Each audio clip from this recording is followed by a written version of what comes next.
ગુજરાત સરકારે ઓપરેશન સિંદૂરના સન્માનમાં એક મોટું પગલું ભર્યું છે. પાકિસ્તાન સમર્થિત આતંકવાદને ભારે ફટકો આપનાર ઓપરેશન સિંદૂરના નામે હવે કચ્છ જિલ્લામાં એક ખાસ સ્મારક ઉદ્યાન બનાવવામાં આવશે.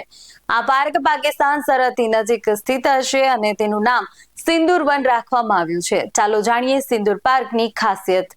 નમસ્કાર, BS9 TV ન્યૂઝ સાથે હું છું આપની સાથે જાસ્મીન. આ પાર્ક કચ્છ જિલ્લામાં ભારત પાકિસ્તાન સરહદ પર બનાવવામાં આવશે, જ્યાંથી ઓપરેશન સિંદૂર દરમિયાન સૌથી વધુ હુમલાઓનો સામનો કરવો પડ્યો હતો. આ પ્રોજેક્ટનો હેતુ માત્ર સંરક્ષણ દળોના બલિદાનને માન આપવાનો નથી, પરંતુ મુશ્કેલ સમયમાં દેશ સાથે ખભા મિલાવીને ઉભા રહેવાની પ્રતિબદ્ધતા દર્શાવનારા સામાન્ય નાગરિકોની એકતાને સલામ કરવાનો પણ છે. કચ્છ જિલ્લા મેજિસ્ટ્રેટ આનંદ પટેલના જણાવ્યા અનુસાર સિંદૂર વન 8 હેક્ટરમાં ફેલાયેલી વન વિભાગની જમીન પર બનાવવામાં આવશે.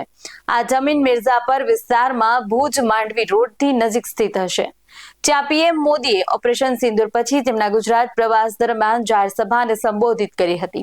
તે કાર્યક્રમમાં ભુજ એરબેઝમાં સમારકામમાં ફાળો આપનાર માધાપુરની મહિલાઓએ પ્રધાનમંત્રીને સિંદૂર છોડ ભેટમાં આપ્યો હતો, જેના પર વડાપ્રધાન મોદીએ કહ્યું કે PM હાઉસમાં વટ વૃક્ષ તરીકે ખીલશે.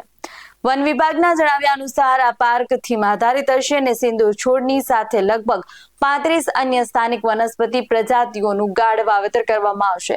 કચ્છ સર્કલના મુખ્ય વન સંરક્ષક સંદીપ કુમારે જણાવ્યું કે તેને વન કવચ અથવા માઇક્રો ફોરેસ્ટ તરીકે તૈયાર કરવામાં આવી રહ્યું છે.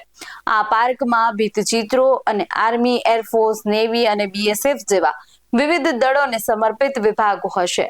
સાથે જ ઓપરેશન સિંદૂરમાં ઉપયોગમાં લેવાતા લડાઈ સામગ્રી અને વિમાનોના ડાયરામાં પણ સ્થાપિત કરવામાં આવશે, જેથી મુલાકાતીઓ યુદ્ધના અનુભવને નજીકથી સમજી શકે. સિંદૂર જંગલનો એક ભાગ 22 એપ્રિલના રોજ પહેલગામ આતંકવાદી હુમલાના પીડિતોને સમર્પિત કરવામાં આવશે, જેમાંથી 3 ગુજરાતના હતા. ઓપરેશન સિંદૂર દરમિયાન ગુજરાતના ભુજ સેક્ટર અને રાજસ્થાનના બાડમેર સેક્ટરના 600થી વધુ મિસાઇલો અને ડ્રોન છોડવામાં આવ્યા હતા, જેમાંથી 40% હુમલા ગુજરાત વિસ્તારમાં થયા હતા. BSF ગુજરાત ફ્રન્ટિયર IG અભિષેક પાઠકે જણાવ્યું હતું કે ભારતીય સુરક્ષા દળોએ અપ્રતિમ સમર્પણ સાથે આ હુમલાઓને નિષ્ફળ બનાવ્યા હતા. તો આવા જ વધુ અહેવાલો સાથે મળતા રહેશું. તમે અમારી YouTube ચેનલને સબસ્ક્રાઇબ કરવાનું, અમને Facebook અને Instagram પર ફોલો કરવાનું ભૂલશો નહીં. બાકી નવી અપડેટ માટે આપ જોતા રહો BS9 TV ન્યૂઝ. નમસ્કાર.